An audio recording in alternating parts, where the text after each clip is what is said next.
Hello friends, मैं doctor शादनान Rashid हूँ। मैं बहुत ज़्यादा अफसोस में हूँ और दहशत में हूँ रात से।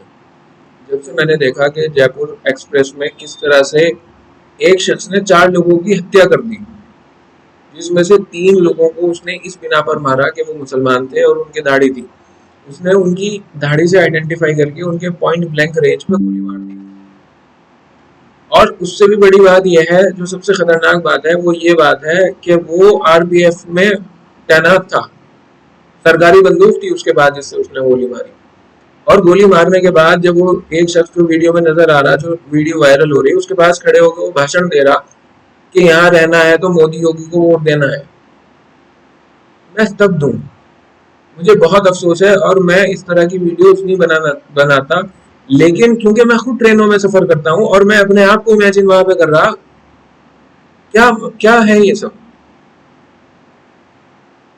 ये बहुत बुरी चीज है, बहुत बुरा काम हो रहा है। और ये जो मैं वीडियो बना रहा हूँ, ये मैं आम आवाम को बताने के लिए बना रहा हूँ। भाई, सब लोग अपने घर से निकलते हैं, जिस तरह से वो 4 लोग जो मरे हैं, जिस तरह से हम जब घर से निकलते हैं, हमारे माँ बाप हमारा अपने घर पर इंतजार करते हैं, उन 3 लोगों का भी, 4 लोगों का इसी तरह से उनके माँ बाप इंतजार कर रहे होंगे। जैसे हमारे बच्चे हमारे इंतजार घर पे करते हैं, ऐसे ही उनके बच्चे भी इंतजार कर रहे होंगे उनका। जैसे हमारे बीवी हमारा इंतजार करती है, वैसे उनकी बीवी भी उनका इंतजार कर रही होगी। और उनका दोष क्या था? मैं बहुत ही स्तब्ध हूँ और मुझे बहुत अफसोस है।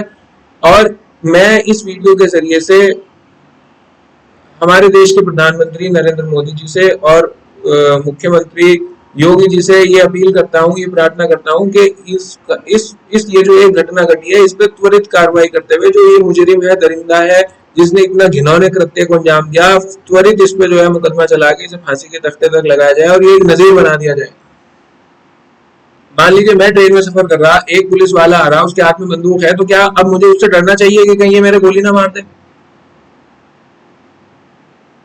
उन 3 लोगों का क्या दोष था?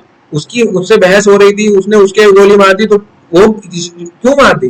भाई, आपसी इख्तलाफात हो सकते हैं, ये जरूरी नहीं है कि सब लोगों की विचारधारा एक हो। यही हमारे देश की खूबसूरती है, यूनिटी एंड डाइवर्सिटी। हम लोग अलग अलग विचारधारा रखने के बावजूद भी एक है। हम लोगों को कॉन्स्टिट्यूशन में आजादी दी गई है कि हम लोगों की विचारधारा अलग अलग हो सकती है, उस पर चर्चा हो सकती है, बातचीत हो सकती है, लेकिन ये कि गोली मार दी जाए।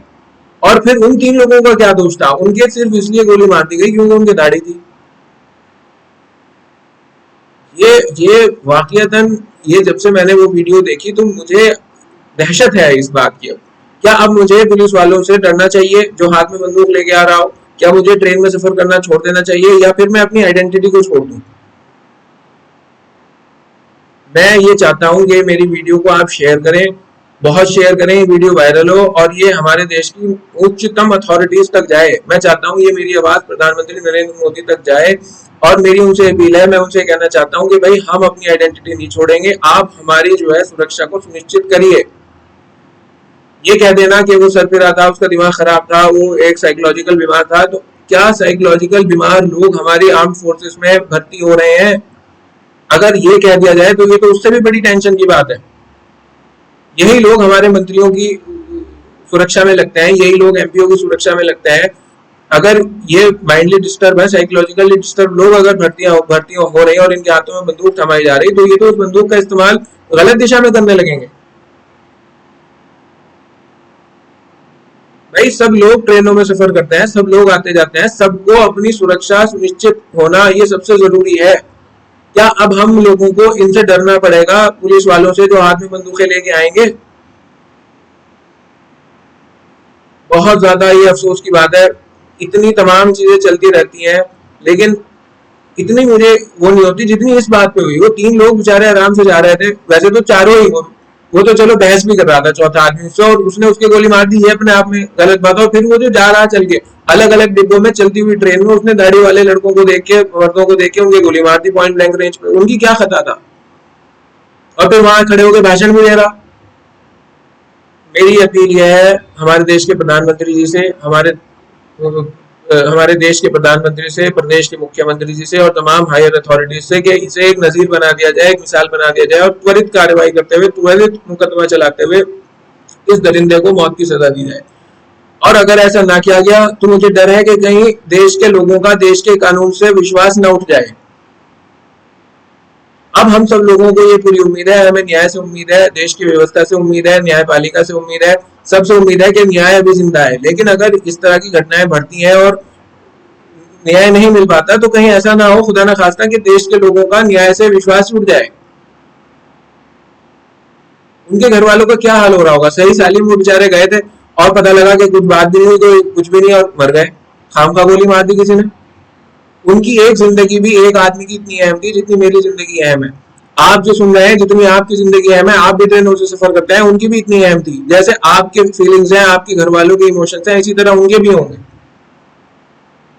मैं बहुत डिस्टर्ब हूँ जब से रात से मैंने देखा, और जाहिर है मैं ये इस तरह की एक वीडियो बना रहा हूँ ताकि लोगों में अवेयरनेस आए। और आम जनता से भी मेरी ये अपील है कि भाई इस तरह की राजनीतिक बहसों में पड़ना बंद करें, आपस में प्यार मोहब्बत की बातें करें और प्यार बांटे, नफरत ना बांटे। जहां हो सके ज्यादा से ज्यादा प्यार बांटे, नफरत ना बांटे। जहां नफरत की बात हो रही है उठ के चले जाए वहां से। और फिर फाइनली अब ये पानी इतना ऊपर उठ गया कि आप आम लोग इसमें कुछ नहीं कर सकते। अब जो लोग इक्तदार में बैठे हैं, जो हमारे देश के प्रधानमंत्री हैं, वो किसी एक समुदाय के, एक कौम के, एक जाति के प्रधानमंत्री नहीं, सबके प्रधानमंत्री हैं। जो मुख्यमंत्री हैं वो सबके मुख्यमंत्री हैं। उन लोगों को आगे आना पड़ेगा। उन लोगों को अब ये सिचुएशन जो है वो लोग संभाल सकते हैं, और उन्हें लोगों को यकीन दिलाना पड़ेगा कि इंसाफ अभी कायम है। उन्हें यकीन दिलाना पड़ेगा कि सबसे उच्च अभी संविधान है। और इस तरह सरफिरे लोगों को, जो भाई वो मर गए, वो तो वापस आ पाएंगे क्या? ये बताओ। 4 लोग मर गए, क्या कभी वो वापस आ पाएंगे? लेकिन कम से कम ये हो कि अगर हमारी आंख खुल जाए उनकी शहादत से, तो ये है कि हमारे देश की व्यवस्था की आंख खुल जाए और सुधार कर लिया जाए, तो ये उनको एक सच्ची श्रद्धांजलि होगी। बाकी मेरी जो है ये दरखास्त है कि मेरी इस वीडियो को शेयर करें और अपने ऊपर कभी इमेजिन करें कि मैं वहां पे हूँ जहाँ पे ये सब हो रहा। वो जो पीड़ित है वो मैं हूँ, तब पता लगेगा कि क्या दर्द होता है। और जो अथॉरिटीज है उनसे मेरी दरखास्त यह है कि त्वरित कार्रवाई करते हुए त्वरित न्याय जो है इसमें प्रदान करें। और लोगों से यह है कि भाई आपस में प्यार मोहब्बत बांटो, ये नफरतें बांटना बंद करो, वरना ये फिर सब के सब इसमें जो है मुश्किल में पड़ सके। ये सब चीजें अच्छी नहीं है, बहुत बुरी चीजें हैं। कभी अपने आप को इमेजिन करो। बाकी क्या कहूँ मैं, और यही कह सकता था। Thank you.